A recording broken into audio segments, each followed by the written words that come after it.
By this point, it's common for One Piece fans to see the Romance Dawn saga as the prologue to the story that ends at Prologue Town, the town of beginning and end. However, I believe that this can be a reductive way of seeing it. Of course, Arlong Park is still a fan favorite arc where most readers say they got invested in the story, and East Blue is reread with fond nostalgia by most. But the East Blue storyline is worth much more than just that. My favorite way of recontextualizing it is as a pirate tutorial zone. There are various sections of this tutorial stage that the Straw Hats go through, each teaching them something new about what it takes to be a pirate on the Grand Line for the real adventure. I will go through the 5 major lessons in this video.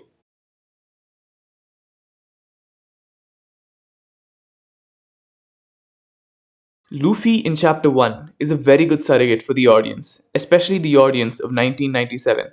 Coming fresh out of the era of traditional macho power fantasies like Fist of the North Star, Dragon Ball, and JoJo's, they needed some re education before entering the behemoth that would become One Piece.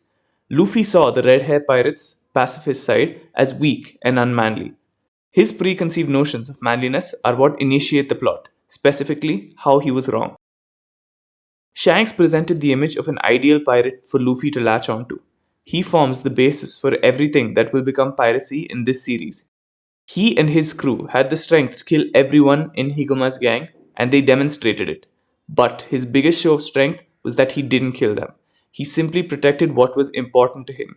In reality, the Red Hair Pirates were simply adventurers who were strong enough to keep their party going. They sought not war, but excitement. Apart from the obvious, like devil fruits and strength, Luffy learned that pirates find freedom through adventure, kindness, and companionship. They sang and made merry when they wanted to, but were brutal and merciless when they needed to be. The message was clear: piracy is no joke. Through a mix of Shank's pacifism and ruthlessness, he realized that there is always a time and place for everything. There is no precedent for what you should do. All you should do is stick to your ideals. The Red Hair Pirates made this very explicit with how they acted at Makino's bar and at the port. Shanks inspired Luffy to become a pirate.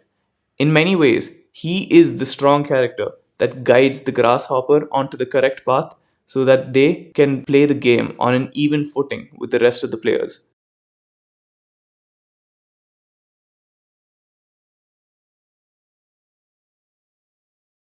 When we meet Zoro, he is firm on only 2 things. He wants to become the world's greatest swordsman, and despite how people might see him, he is not a bad guy.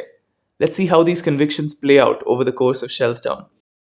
Reconciling the characters' labels with their actions is difficult for anyone who meets them for the first time. A captain in the Marines, the beacon of justice in the world.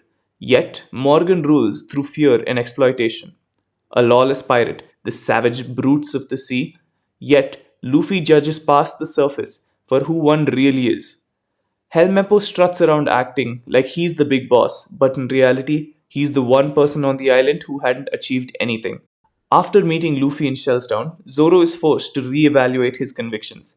He realizes that surrounding himself with ambitious people will help him realize his ambition, and that if he keeps judging people based on their labels, he'll be the loser.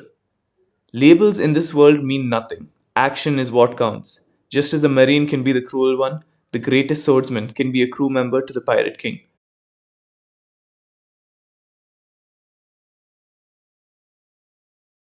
Throughout Orangetown, the idea of treasure is constantly brought up. Both Nami and Buggy were introduced in this arc, and many characters grapple with their own ideas of what treasure really is. Nami is convinced that Luffy's straw hat has a hidden treasure map or some such, given how much he values it. Shushu puts his life on the line for a store that no one uses and whose master is dead, because that's what he treasures. Moji offers treasure to Luffy in exchange for mercy and for what he did to Shushu, but clearly no amount of riches can make up for it, symbolized in Luffy literally slamming Richie to the ground.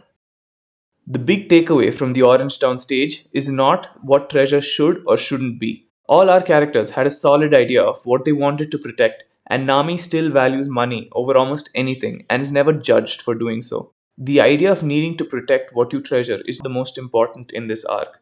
Neither Shushu nor Luffy were able to protect their treasures, and they paid the price for it. Buggy, clearly the more experienced of the two, reminds Luffy that calling something important to yourself is meaningless to pirates. Luffy must learn to protect his treasures better in the future, and this is not the last time he'd have to do so.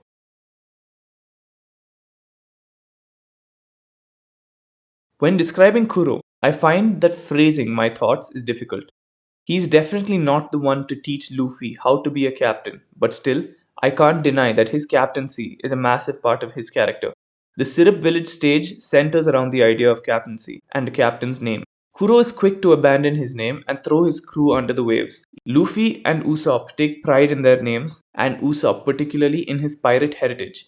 Despite his weakness, it's implied that Usopp acts as a better captain when he shields his crew of toddlers from fighting the ruthless Black Cat pirates. His crewmates return the favor by completing their task to the best of their ability. Kuro, on the other hand, saw his crew as completely expendable. They were nothing but tools to be used and eventually gave up on him and his quest to get Kaya's treasure. Kuro's crew is a reminder of the biggest drawback of ruling by fear. Your subordinates will abandon you the moment someone more fearsome comes along. When they believe Kuro to be weaker after the 3 years he spent as a butler, they have no second thoughts of trying to kill him. A captain is one who inspires, leads, shields his crew, and that's where Kuro failed. With these two characters, we see the opposite ends of the spectrum of pirate fights. Mihawk is the bright end, too glorious to watch.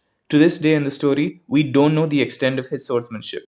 The idea of the Grand Line being ruled by pirates like him is truly a terrifying prospect. At the same time, it is absolutely essential that the Straw Hats understand what they're about to get into. Parallelly, through this, he reignites Zoro's ambition. Krieg is the most cutthroat pirate you'll find in the East. However, he could not survive the Grand Line. This context that Krieg gives us through the fight with Luffy places the Grand Line in a truly terrifying light. When Krieg shows how desperate he is to survive by begging for food at the Barati, it should be a lesson for Luffy as well to understand when survival comes before pride or being respected. Luffy had seen Shanks proclaim that there is no such thing as a dirty fight when it comes to pirates. But what he witnessed with Ben Beckman was still a straightforward fight, where Ben Beckman even refused to kill. He's too naive when fighting Krieg, constantly falling for his tricks. When he asks, "Do you want to fight?" Luffy is yet to realize that this is a fight between pirates. There is no template. It could be a massacre by one man with the strength of a god, or a series of deceptive and borderline cowardly attacks. Understanding how the other players in the Grand Line fight is essential, and every good tutorial includes this. The One Piece world is one of oppressive structures and discriminated peoples. We eventually see the world government trying their best to hide this fact. They let pirates run free under their banner through the Seven Warlords system, and as a result, Kokiyashi Village and others like it become lawless pirate havens. Arlong is a microcosm of the racism that runs rampant in the One Piece world. He rules through fear and money, as does the world government. He responds to the discrimination he faced with the same oppression. He bleeds the residents clean of their money and makes them enter a debt cycle that keeps them from trying to leave. He bribes the Marines to stay clear so that he becomes the only protection for the islanders. When continuing the story, these tropes repeat themselves over and over again. The context for the effects of the government's oppression that we will see in the Grand Line are presented through Arlong. Arlong's superiority complex is far from unrecognizable. Even the world nobles see themselves as a separate and superior race. When the world nobles refused to breathe the same air as the commoners, the fishmen had their own respiratory segregation by having to breathe underwater. Arlong prepared the Straw Hats for what to eventually expect from the world government: greed, control, fear, and paranoia.